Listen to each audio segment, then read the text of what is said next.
As a child who was born and raised in Australia, I knew my mum was the daughter of proud Turkish parents. And I knew my father descended or came from a nation of people called the Oromo. That's O-R-O-M-O.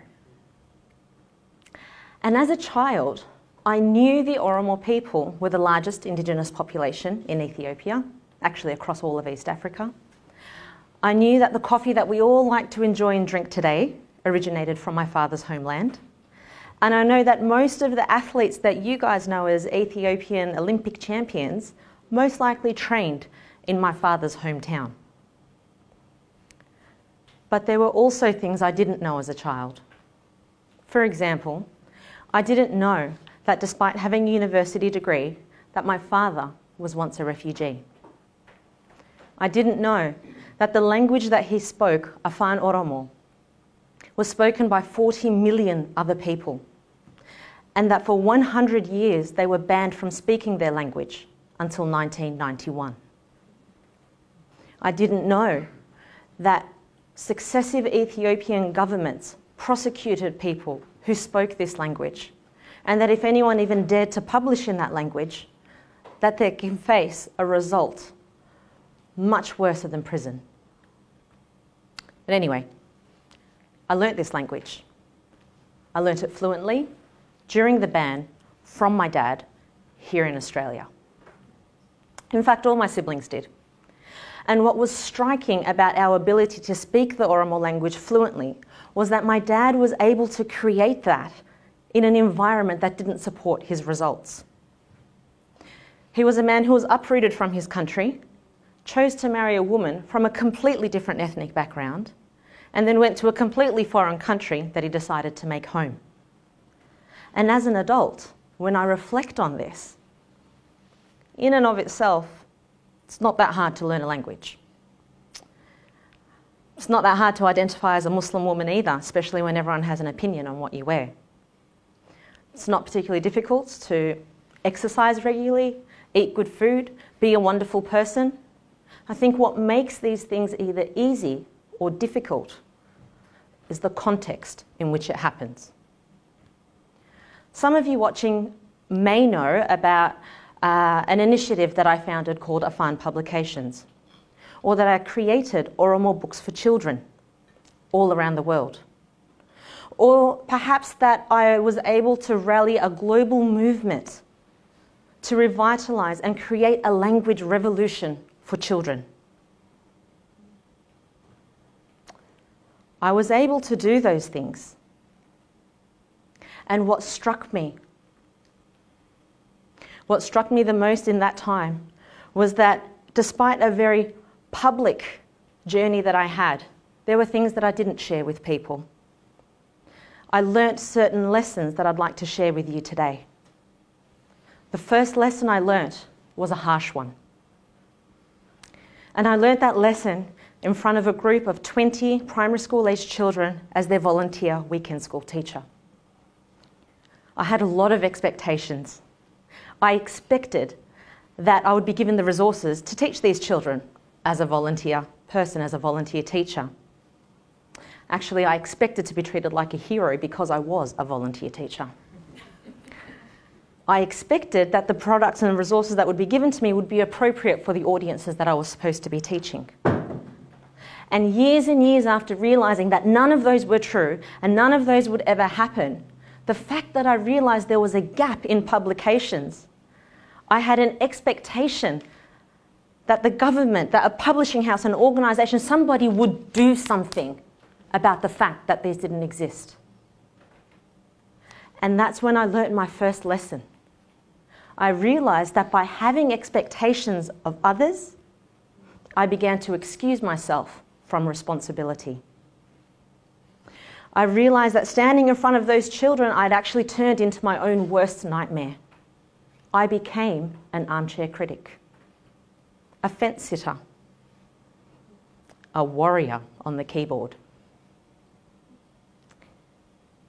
And often I would complain and say things like, I realised, or actually I learnt rather, that I had become one of those people who said, the Oromo people should be doing this and the Oromo people should be doing that, when in fact I could be doing something myself.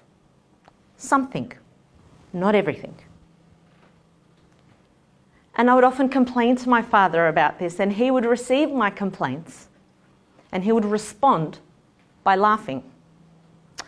And he would say to me in Afaan Oromo, Toltu, quba tokko yoo namatti akeekte, quba sadii ufitti akeekaa jirta kana beekadhu toltu tiyya. Essentially, he was saying, Toltu, every time you point a finger at somebody, how many fingers do you think you're pointing back at yourself? And it was in that moment that I stopped waiting for other people to do something. And then I took responsibility. And in taking that responsibility, my life and my world changed very, very quickly. I realized that at that time, I didn't know it, but what eventually started a revolution around the world started from me picking up a pen, picking up a piece of paper, and actually writing those worksheets for those children by myself. The second lesson that I learnt was that by taking responsibility, I was able to use what I had in order to create something I didn't have. And let me tell you, when you start out doing an initiative, you never ever have all the tools available in front of you that you need. You never have the tools available in front of you. And as a university student, I was 26 years old. There were a lot of things that I didn't have. I didn't have the mass money to be able to produce the books that I really wanted to release to the public. But you know what I did have? I had time. I had the time to be creative, and in order to create fundraisers all around the world to raise that money. I didn't have the expertise as an Oromo language literacy expert that I so desperately wanted. But I did have multiple university degrees. I had experience from within our community, and I had access to network experts that I could try and rally and bring on board with what I was doing. And I certainly didn't have any examples of Oromo books that I could teach for children. But I had beautiful blueprints from other communities who'd started doing work for their own.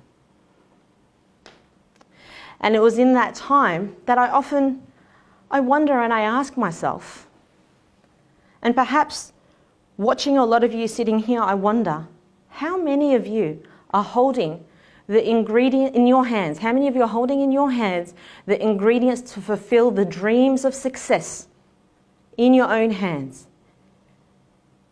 And instead of doing something with it, we just choose to admire each and every ingredient we have. We talk about them, show them to other people, rather than actually cooking and making something out of it. It was from my father, who was my role model. It was from my father that I learnt to make do with whatever was in the situation around me, to make what didn't exist with whatever was in my hands. But the determination that I had to continue was given to me by the Oromo people in Oromia. Today, the Oromo people continue to pay a price heavier than money in order to assert their identity. I found it really difficult to reconcile my supposedly first world problems with the fact that Oromo people are literally paying with their lives today. What you and I will call statistics is actually people, and I've been to their country and I have seen it with my own eyes.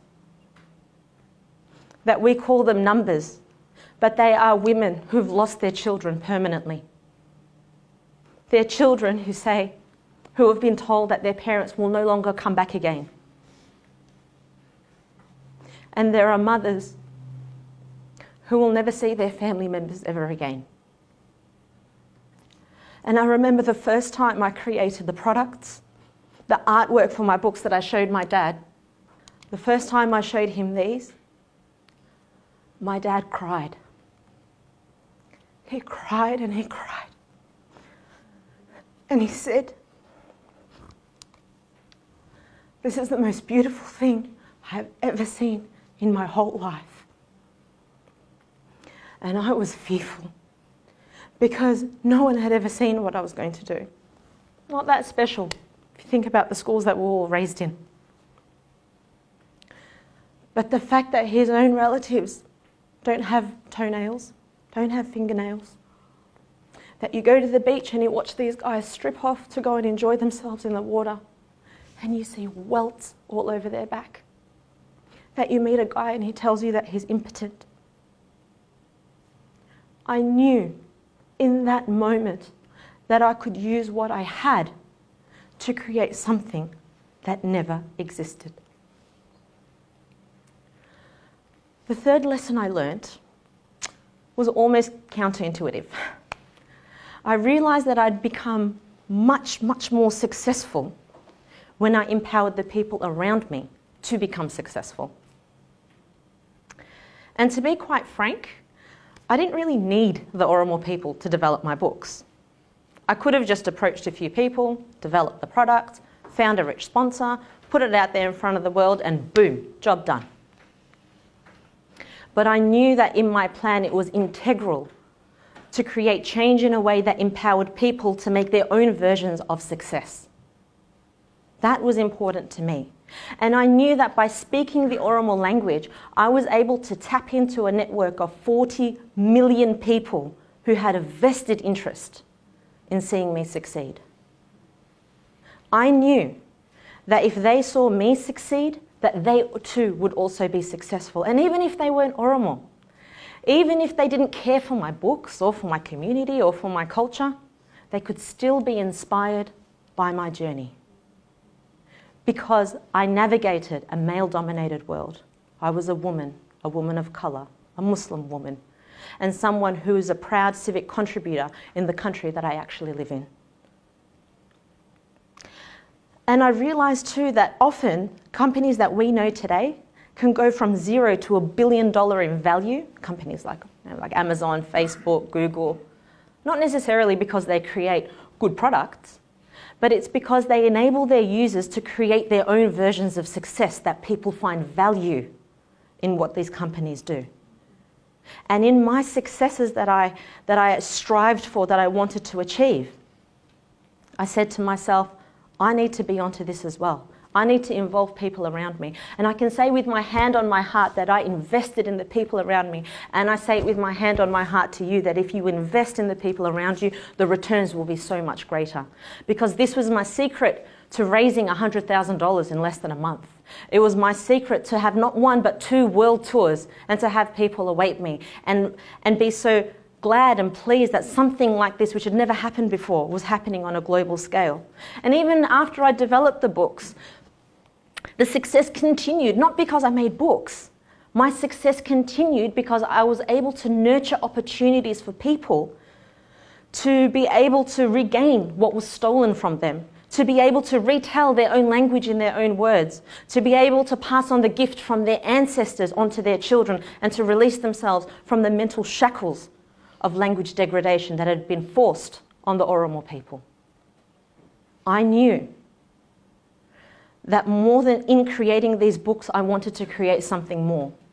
A sense for Oromo people that when they saw my products, that they saw that they were loved, they were respected, they were appreciated, and their losses were not in vain. And it was at that point that my successes started to grow. What started off as a poster turned into books, turned into box series sets, cards, stickers, and then expanded. I ended up having animations, cartoons, animators who animated for Sesame Street came on board, wanted to work with me because they were inspired by what I was actually doing across faith, across culture, across politics, across gender. Education was the key that seemed to unite all the Oromo people within Oromia and around the world. And it's interesting because I thought to myself, I'm trying. All I can do is just start with, around me, the circle where I was, start with those children that I was focused on in that school, and people came to me because I was in fact working for them. And all these efforts, they finally got recognised. They got recognised last year when, after 150 years, the Ethiopian government invited the Oromo people back into the capital city of Finfinne, which you guys might know as Addis Ababa, to hold their Thanksgiving ceremony for the first time. They invited me to attend as well. And I was excited about it. And when I arrived there, let me tell you, I was blown away. I was taken back. Because I didn't know that people, when I walked on the street, that people would know me. I was overwhelmed. If I told you when I arrived at the airport, people were wearing T-shirts with my names, with my face on it, saying, welcome to our country. Or the fact that I was asked to be on national television and had my speech televised to the whole nation. Or the fact that when I attended the Thanksgiving ceremony, I was there to present myself to them, 7 million people enclosed in one space at the same time. I had the president of the country say, I'd like to meet with you, and say, how can we support you with what we're doing? And what started off, and this was my first post that I made. Remember how I told you when I was in front of those students and I decided to take responsibility? Put this post on Facebook. It was just an idea. I didn't try and change the world. I just focused on what was there in front of me. And I'm proud to say that yesterday, the Bureau of Education of the state of Oromia agreed to enter a memorandum of understanding so that my products, along with theirs, can be available for every single Oromo child.